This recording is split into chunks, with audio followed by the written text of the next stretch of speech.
Vamos em frente aí, ó, porque o empresário aqui, quem é o empresário, Felipe?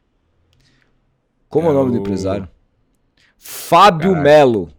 Isso. Ele foi convidado pelo podcast Sports Market Makers. Sports Market Makers. Olha aí. Um podcast bem legal, inclusive, que eu assisto sempre, bem legal, bom. focado em mercado e tal. Eles entrevistaram esse empresário que detonou o John Textor.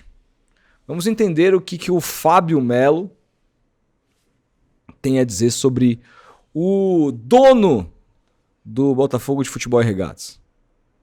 Vamos lá? Que tudo pode. Vamos falar da SAF do Botafogo, que é o atual campeão brasileiro e da Libertadores, num modelo que eu vou usar falar, não sei um termo mais, como é que eu posso usar mais, eu acho que o investidor e o dono do Botafogo, ele está humilhando o futebol brasileiro. Caralho. Sinceramente. Ele foi muito especial em acreditar em dois gênios, que é o Tair e o Danilo, com um projeto que eles já vinham tentando buscar esse investidor, certo? Aí, um clube que não passava credibilidade nenhuma para o nosso mercado, todo mundo achava que o Botafogo ia ser rebaixado, ele contrata profissionais e executivos importantes de mercado, ele tira o Alessandro Brito do Atlético Mineiro, tira o Léo Coelho do Atlético Paranaense, monta um time de executivos extremamente competentes, certo? Aí ele faz contratações e não paga, e vai se alavancando. Eu me coloco no lugar do presidente do Flamengo, do Palmeiras e do Fortaleza, que ficaram lá segundo, terceiro e quarto e perderam um campeonato, e os três com tudo em dia. Quando eu falo tudo em dia, é porque as comissões estão em dia também, porque o agente é sempre o último a receber, mas os três estão com tudo em dia, e ele pede um campeonato para um cara que é inadimplente. Muito ousado trazer essa realidade. Mas o caso do Jair é um exemplo. Ele comprou o Jair dos Santos, não pagou e já vendeu, e não pagou o Santos. Mas a equipe de executivos dele, ela é muito competente. O modelo, como eu já ouvi nas entrevistas aqui nos podcasts, vocês não têm informações sobre o balanço do Botafogo. Foi o único clube, só fazendo um parênteses super importante. Bruno, só para você, o único que não publicou balanço. E aí, numa entrevista que eu me senti extremamente ofendido, como um cara do futebol, foi colocado em xeque a credibilidade do futebol brasileiro. Num jogo contra o Palmeiras, ou num jogo que a gente sabe como é o futebol brasileiro. Sabe o quê? Prova. E não teve prova. Então... Só um pause aqui, falta ainda metade do vídeo. Até aqui, irrepreensível a fala do empresário, tá? Eu não consigo apontar nenhum equívoco. Só pra vocês saberem a minha opinião, eu não sei o que o cara vai falar, que eu tô vendo isso pela primeira vez. O Felipe eu acho que já viu, mas eu tô vendo pela primeira vez. Então assim, até aqui pra mim é irrepreensível. Assim como é uma falta de respeito a forma como a 777 entrou no Brasil e já em falência, e não tivemos um olhar para isso, uma preocupação para isso. Então, as pessoas de fora, elas olham o futebol brasileiro pela oportunidade de, vamos para lá porque dá para fazer tudo. Enquanto a gente não tiver uma regulamentação e punições severas, vai continuar dessa forma. Então, SAF, pode fazer tudo, pô. Eu posso comprar, não pagar e ser campeão da Libertadores e jogar Mundial. Eu posso contratar um jogador, dar 5 anos de contrato, não pagar o agente dele, e depois eu vou pedir para ele aqui tirar o jogador porque ficou caro, e aí eu já faço um acordo na comissão que, por favor, pô. Então isso não está na SAF, isso não está na associação, isso é um modelo de negócio que é permitido pela fragilidade das leis do futebol brasileiro. De um mercado de informação ainda, né? Que não chegou onde precisa chegar em termos de maturidade. Eu não sei, acho que foi no episódio do Arnaldo também, que foi uma aula, aquela introdução dele. A gente não tem educação esportiva nenhuma. E é de cima a baixo, não dá para colocar só nos atletas ou só na arbitragem, como ele falou. Perfeito. E é o propósito da FMS Educação e Cultura. Deixa eu dar conteúdo, porque a gente não é o mal do futebol, não. Que é o primeiro slide da minha aula. Então, a gente é o mal do futebol, é um mal necessário. Falar isso aqui é o que falam. Eu não trabalho para isso, eu trabalho para isso. Eu coloco outro slide. Então, assim, fica a minha admiração e as conquistas e o respeito pelos executivos do Botafogo, do Vasco. O CEO do Vasco, eu já fiz negócio com ele no Curitiba, no Grêmio e no Vasco. Não recebi no Curitiba, no Grêmio e no Vasco. E continuo admirando ele, porque permite. Ele pode fazer alguns acordos e às vezes encavalou, e ele nem é mais o executivo do Curitiba. Ele nem é mais o CEO do Grêmio. E naquele momento ele fez o melhor que ele podia fazer. E vai continuar sendo o CEO da indústria do futebol brasileiro por muitos anos, porque ele é bom, ele é competente. Só que o sistema é uma palavra forte, mas as leis não são severas se você tem um nível de inadimplência. Corinthians contratando um jogador como o Memphis, como é que é aprovado aquilo, até internamente? Como é que a CBF permite um contrato daquele? Então essa é a dor do lado de cá. Eu acho que aqui a gente teve um... Caralho, velho. Muito bom. Isso aqui expõe o sistema operacional do futebol brasileiro hoje. Que quem se dá melhor... Claro, assim, Palmeiras e o Flamengo estão fazendo um trabalho legal, estão sempre ali em cima do tacho, tá? Mas eles perderam o campeonato pro Botafogo, que não foi o que fez melhor, foi o que foi mais esperto. E isso ainda é permitido no futebol brasileiro, ser o mais esperto.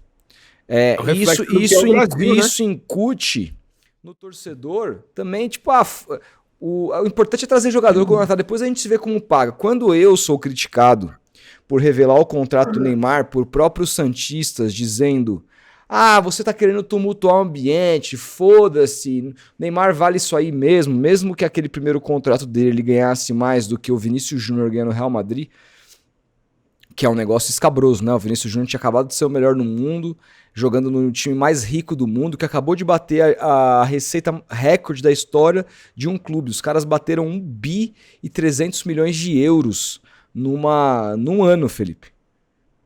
Mais de, quase 12, 13, 15 bilhões de reais num ano que os caras faturaram, e os caras pagam menos pro melhor jogador deles do que o Santos pagava pro Neymar. Um Santos que, segundo o Rodrigo Capello, tem uma receita inferior à que faz o basquete do Bayern de Munique. Então, assim, e isso pra torcida tava... Por que pra torcida tava tudo bem? Porque os clubes incutem no torcedor esse modus operandi de que não precisa pagar, não precisa ser adimplente. O que você tem que ser esperto. Por exemplo, demite Dorival embora, o corintiano fala. Mas são 6 milhões a multa. Entra na fila, tá devendo, todo mundo vê como paga. Esse é o pensamento do torcedor médio hoje em dia. Isso tem que mudar, porque se amanhã tiver a CBF e o Campeonato Brasileiro tiver regras, não precisa ser nem esse fair play financeiro, mas tiver regras de o seguinte: se tiver devendo para XYZ, vai perder ponto no campeonato. Se tiver isso, o torcedor vai... O que vai acontecer se isso acontecer? O que vai acontecer se isso mudar? Vai acontecer que o próprio torcedor vai ser o agente de cobrança do clube. Porque ai do Textor perder um ponto no campeonato por inadimplência do Jair para o Santos. Ai do Marcelo Teixeira, que sofreu isso com o Jair, mas fez a mesma coisa com o Cuiabá. Não foi ele, mas o Rueda comprou o Joaquim do Cuiabá e ele, Marcelo Teixeira, vendeu e não pagou até hoje R$1. Vendeu por muito mais do que pagou. E até hoje não pagou o Cuiabá, então os clubes fazem isso uns com os outros. E não acontece nada. E o Textor é o mestre de fazer isso. O Textor, ele não citou aqui, mas o Textor nem balanço do Botafogo ele publica. Por quê? Porque a lei a Lei Pelé, que obriga os clubes a publicarem os seus balanços, dá como sanção a inegibilidade do presidente do clube. Mas o Textor não passa por isso porque ele comprou, ele é dono da SAF, então ele não é eleito.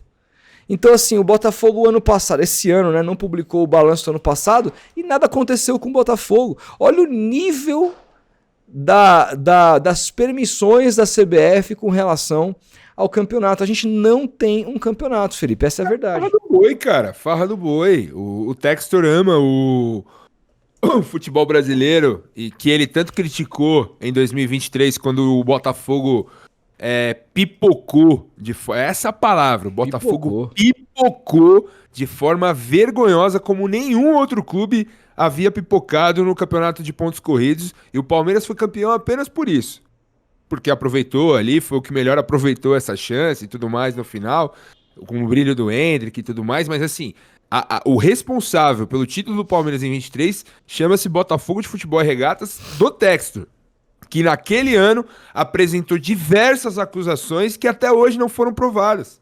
E o cara tá aí, dando risada, fazendo, não sei o quê, Botafogo Way, etc. Botafogo é minha vida, é meu amor, etc. Por quê? Porque aqui, cara, ele faz o que ele quer. Ele faz o que ele quer e ele consegue incutir nisso esse sentimento de nós contra eles. Ele brigou com todo mundo, com o Palmeiras, com o Flamengo, criou essa cisão justamente com esses dois clubes, contra o sistema de arbitragem da CBF, contra o próprio sistema do futebol brasileiro, por assim dizer. Pra quê? Pra ter uma base forte ao lado dele, que é a torcida do Botafogo. E em 2024 conseguiu ali ser campeão, montando um time muito forte, um time muito bom, com 2 jogadores de 20 milhões de euros cada e tudo mais, que já deixaram o clube, que não criaram um vínculo com a torcida e tudo mais. E o torcedor do Botafogo tá aqui no chat defendendo. O torcedor, o cara tá certo de defender, porque o Botafogo, antes do Textor, era um time um time gigantesco pela sua história, mas que vivia de 30 anos de afundado, perdendo o torcedor. Então, assim, pros caras, o Textor é Deus. E eu entendo. E eu entendo esse sentimento do torcedor do Botafogo, tá? Claro, eu entendo você que ama o Textor, mas assim, a gente aqui, nosso compromisso não é nem pró nem contra. Você acha que eu não fiquei feliz quando o Botafogo eliminou o Palmeiras a Libertadores? Comemorei pra caralho. Quando ele eliminou o São Paulo, eu fiz live com a camisa do Botafogo. Enquanto o Santos não for campeão, se o Botafogo ganhar todos pra mim, porque eu não conheço um torcedor do Botafogo que vai me encher o saco. Então eu tô feliz com o sucesso do Botafogo. O ponto é, nós enquanto jornalistas aqui, nós temos que apontar questões que hoje é sobre o Botafogo, mas amanhã pode ser sobre o Bahia. Se o Grupo City não for sério, amanhã pode ser o Galo, que tá inadimplente pra caralho. Não é só sobre o Botafogo. É que a gente não tá falando do Galo agora, porque o Galo tá afundado, não tá ganhando nada. Mas se tivesse ganhando... O Corinthians, cara, exatamente. Não paga o Cuiabá. Os clubes que não são adimplentes, eles precisam se ferrar. Ou você paga as contas em dia, ou você deveria ter sanções. E o Santos, o meu time, tá nessa, tá devendo meio mundo. O Caixinha não recebeu, Cuiabá não recebeu, o Lille lá do Jean Lucas, que já tá no Bahia há 1 ano, não recebeu. O presidente do meu time é um caloteiro mor. E e tem que criticar. Não, se a gente encarar esse papo como clubismo, eu entendo o fato de vocês lamberem a bola do Textor. Eu entendo o fato de vocês quererem fazer um boquete pro Textor. Mas a questão é que vocês precisam entender que o futebol brasileiro tá acima dos interesses de clubista, pô. Caralho! Sejam um pouco mais maduros, a discussão é acima dos interesses do próprio Botafogo. É só isso. Diga lá, Felipe. É justamente isso que eu tava falando. O torcedor, ele tá no papel dele, de defender o cara mesmo, assim. Só que o que mais me chama atenção é justamente o futebol brasileiro ser permissivo a esse ponto, assim. É muito permissivo, cara, a administrações absolutamente varzianas, assim. É isso. E não dá mais, cara. O futebol brasileiro tá morrendo, tá sufocado, tá entregue. Se nada for feito, cara, qual vai ser o futuro daqui pra frente? Pois é. Sob esse tipo de... Sob essas gestões, digamos assim. Gestão de Corinthians, de São Paulo, você citou bem, do seu time, do Santos, como é administrado, do Galo, que é SAF, e SAF não é sinal de boa administração, ponto. Vamos sempre lembrar isso aqui, deixar claro que não é um sinal de salvação, de não sei o quê. O Botafogo só consegue fazer o que faz porque consegue digamos assim, tocar o clube de acordo com como a legislação brasileira é, se existisse uma obrigação que ele declarasse as contas, o Botafogo ia conseguir fazer? Não ia. Não ia. Mas assim, o Textorama tá aqui no Brasil, sai notícia todos os dias, agora ele vai priorizar o Botafogo, agora ele vai focar... Por quê? Porque aqui, cara, ele consegue fazer o que ele quiser. É isso. Fazer o que ele quiser, cara, é foda. Eu acho, assim, o futebol brasileiro clama por uma liga. Mas aí, o clube mais forte e com mais torcida do país, o presidente diz que nunca ratifica na fala que nunca vai fazer, então, cara, é cada um por si mesmo e vambora desse jeito. É exatamente isso. É isso. Bom, o Rodrigo Fábio diz aqui, Palmeiras e Flamengo são a realidade de bom trabalho. E os únicos que conseguiram furar a bolha desses dois estão o Atlético, nesses casos, e o Botafogo, com negócios muito obscuros e que tem gente que acha legal. Esse ano tem o Cruzeiro, né? É. Esse ano tem o Cruzeiro aí. Quem mais aqui? Teve mais algum superchat? Acho que foi só isso. Mas é isso. Cara, eu acho que eu já disse tudo que eu tinha que dizer com relação ao que eu penso e sigamos em frente.